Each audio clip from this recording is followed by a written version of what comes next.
It was just honestly so fun being able to teach people how to shoot on their iPhone and them getting a lot out of it and even courage. In the photography community, before you would get shunned for even like shooting on your iPhone or being told that it's not a legit thing or you're not really a professional. Now times have changed and the phones are getting better, and it's good to like be able to teach others and like show them what you can do with the iPhone. You know, I hope to keep teaching more and more, and I've even taught at hair salons as well, where I was hired to teach and give tips on how to shoot on your iPhone for the hairdressers who need to like take professional content for their clients. So that was a pretty cool opportunity to be able to do that and speak amongst other people. I've been on the Nashville Signs billboard, which was pretty cool.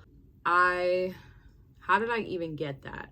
I pretty sure, I tried to apply, but I don't think I officially applied for it because I think you had to be a member to apply. And I guess that was like back in February, and I think I know some people in the arts culture where they know me, and they might have just put a word of mouth, and I think that opportunity just kind of like took off from there. Because next thing I know, in October, I randomly just got a message. I applied in February, but like I said, you had to be a member or something in order to be a part of it. I don't know, maybe they changed the rules.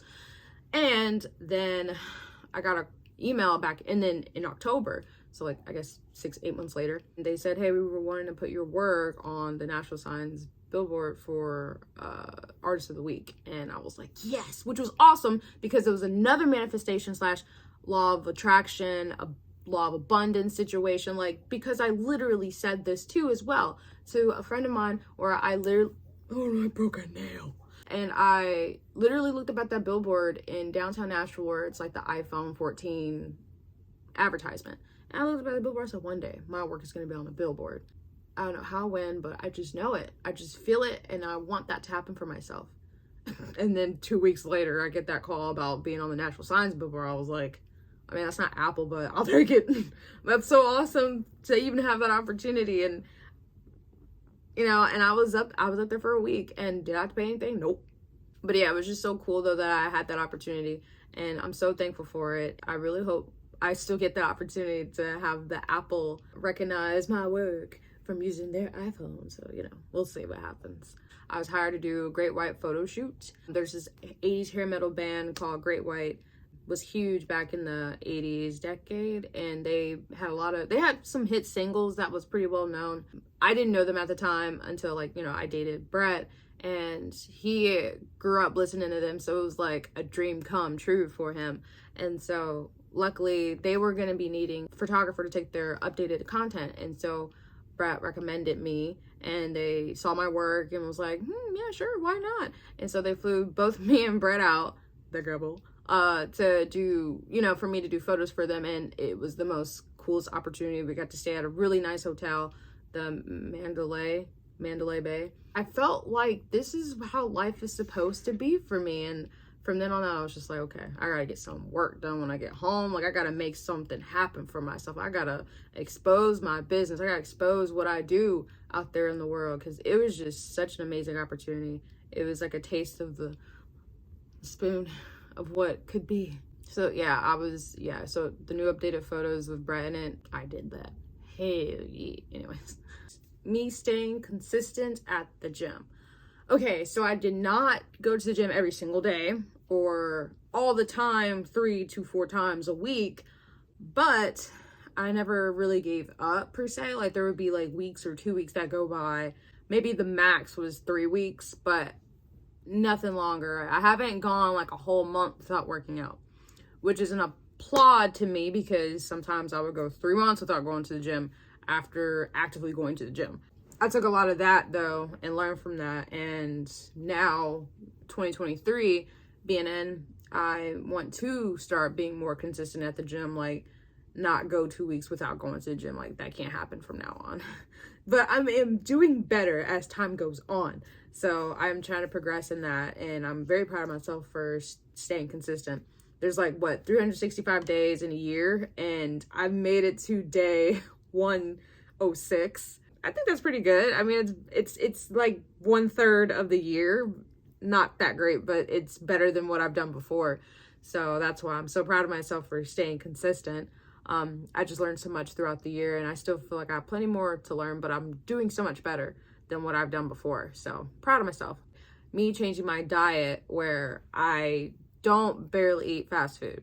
Now, this year has been, I've learned so much about vegan food, vegetarian food.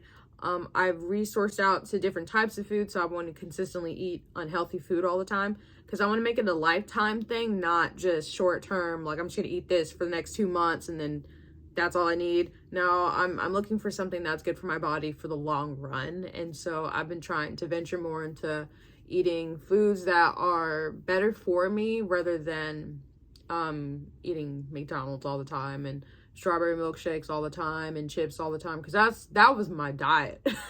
That was the foods that I would consistently eat. But like, as I get older and as I become more mature and want more of a healthier mindset and an entrepreneur, I do have to start eating better, exercising more. It was my interviews.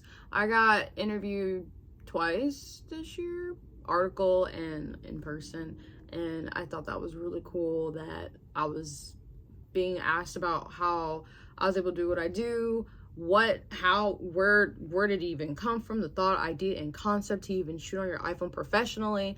Like, I want more interviews for myself. If anything, inspired me to want that more for 2023. And that's why I'm pretty much kind of being my own PR at the moment and like hitting up people and like asking for collaborations or interviews and all that stuff. Because all I want is the best for myself and to put myself out there, like I said, because I want more cool opportunities and more recognition for what I do for a living. It is not a common thing, so why not expose to the world what this sheep is not doing? Is the traveling experience. I've traveled to Las Vegas twice. Like, what? If someone were to tell me in the beginning of the year they're gonna be going to Vegas twice, I'd be like, what is this life? Like, what's going on? And at the end of the day, like I said, it's all because of my skill set. And that's why I advocate to people, like, just go for what you think is kind of impossible, because you just never know. It's all about how much work you put into it, and I've been putting in work. I've been consistent. Luckily, I have new goals for 2023, but that's for another video because I'm not going to try to make this as long as it doesn't need to be. But wanted to share that with you guys, and just being good to myself, self-love, self-care, and that's what's been going on so far. Like, those are the 10 highlights of my 2022, and now I look at those things and want better for 2023. I always want better. As an iPhone photographer, as a Black female woman, as an alpha woman, as a woman who is making something more of herself at the age of 26, started when I went to college, and now I'm an iPhone photographer for a living, so I'll take it. But yeah, so watch my endeavors and watch my journey, and I'm so glad you guys are watching my stories, and I love to see you guys comment about what you guys think, like, share, whatever you want to do, no pressure. And just thank you for watching my videos.